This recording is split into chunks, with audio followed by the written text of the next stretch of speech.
There's a scene everyone half remembers even if they've never read the book. An old man in rusty armor charging a windmill with a lance, convinced it's a giant. We laugh at him. That's the point, right? He's the fool. But what if Cervantes built 400 years of laughter as a trap, and the real joke is on us? What if the man who sees giants, where there are only windmills, understands something the sane people around him have completely forgotten? Today I want to argue that the windmill scene isn't about a crazy old man. It's about what happens when a person decides deliberately to live inside a better story than the one reality hands him.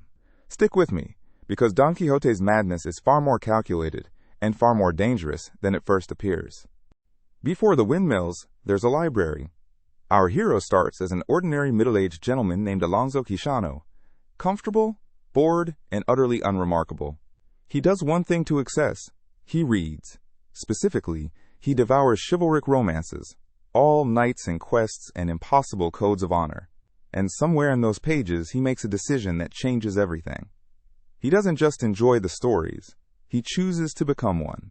He renames himself Don Quixote, polishes his great-grandfather's ancient armor, drafts a peasant girl he barely knows into the role of his noble lady, and rides out to fix a world he's decided is broken. Notice that word, decided. Cervantes is careful here. This isn't a man who lost his mind by accident.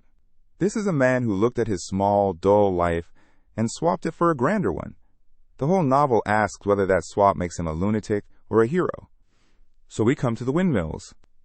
Riding across the plains of La Mancha, Don Quixote spots 30 or 40 of them on the horizon and announces to his squire, Sancho Panza, that these are monstrous giants he must destroy. Sancho, the voice of plain common sense throughout the book, says the obvious thing. Those are windmills, anyone can see it. And here's the detail that matters most. Don Quixote charges anyway. He lowers his lance, spurs his bony horse, and a turning sail catches him and flings him into the dirt. When Sancho rushes over, Quixote already has an explanation ready. An evil enchanter turned the giants into windmills at the last second to rob him of glory. He's not confused. He's committed. The facts lost the argument, and he simply refuses to accept the verdict. That refusal is the engine of the entire novel. That enchanter is worth pausing on, because Quixote reaches for one every time reality contradicts him. Inns become castles. A barber's basin becomes a priceless golden helmet. When someone points out that it's obviously a basin, well, a wicked sorcerer must be disguising its true nature. Psychologically, this is brilliant and a little unnerving. Quixote has built a story about himself that is completely sealed off from disproof. No fact can get in, because any inconvenient fact is just the work of an enemy magician. We tend to think of delusion as fragile.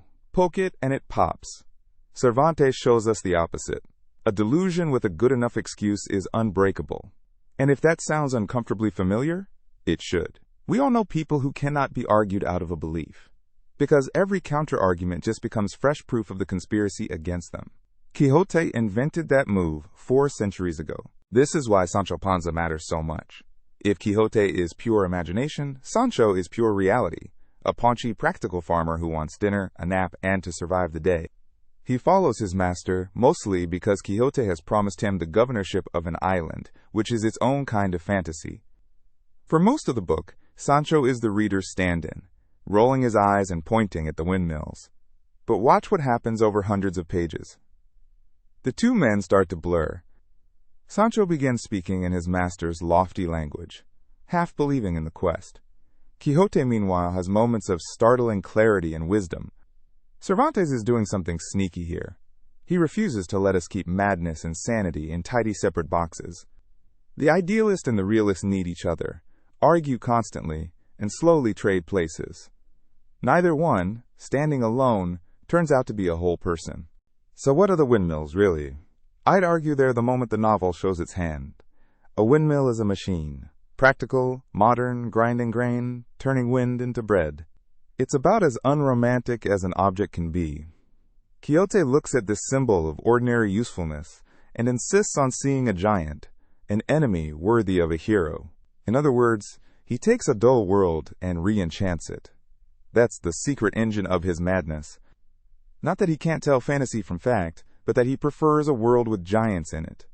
A world where his life means something, where courage is required, where there are wrongs only he can right. Ask yourself honestly whether that impulse is entirely crazy. Every person who has ever chased a dream too big for them, against all the evidence, is tilting at a windmill and calling it a giant. But Cervantes is not simply celebrating the dreamer, and this is where the book grows its teeth. Quixote's beautiful story has victims. In his quest to right wrongs, he frees a chain gang of convicts who promptly rob him. He mistakes flocks of sheep for opposing armies and attacks them. Real people get hurt by a man swinging a real lance in service of an imaginary code. His idealism isn't free. Someone always pays for it. And that's the uncomfortable balance the novel holds. Living inside a grander story can make you brave and generous and kind, and Quixote genuinely believes in protecting the weak. But the very same refusal to see the world as it is can trample the actual weak people standing right in front of him. Cervantes won't let us fully cheer or fully mock. He hands us a hero who is admirable and destructive in exactly the same gesture. And then, at the very end, comes the cruelest turn of all. Broken and exhausted, Don Quixote finally recovers his sanity. He renounces the chivalric romances, admits he was Alonso Quijano all along, a foolish old man who read too many books, and almost immediately he dies. Think about what Cervantes is telling us with that timing. The moment the giants become windmills again, the moment the story collapses back into plain fact, the life simply goes out of him. Sancho, of all people, is the one begging him not to give up, to come right out again in the spring. The realist has become the believer. Sanity in this book is not a happy homecoming. It's the light going out.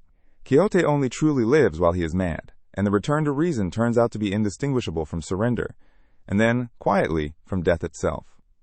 So here's what I think Don Quixote leaves us with, 400 years later. The world will always be full of windmills, ordinary, grinding, unremarkable machinery, and you will always have a choice about what to see. You can be right, like Sancho, and eat your dinner, and take your nap, and live a reasonable life. Or you can be Quixote, and insist on giants, and get knocked into the dirt again and again for the sake of a better story. Cervantes doesn't fully recommend either one. But notice which name we still remember. Nobody says tilting at basins of common sense.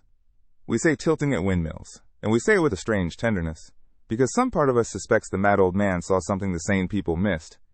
The giants were never real. Charging them anyway is what made him unforgettable. Thank you for watching all the way to the end. If this gave you a new way to see the story, subscribe to Between the Chapters. A new literary deep dive lands every week, and I'd love to have you along for the next one.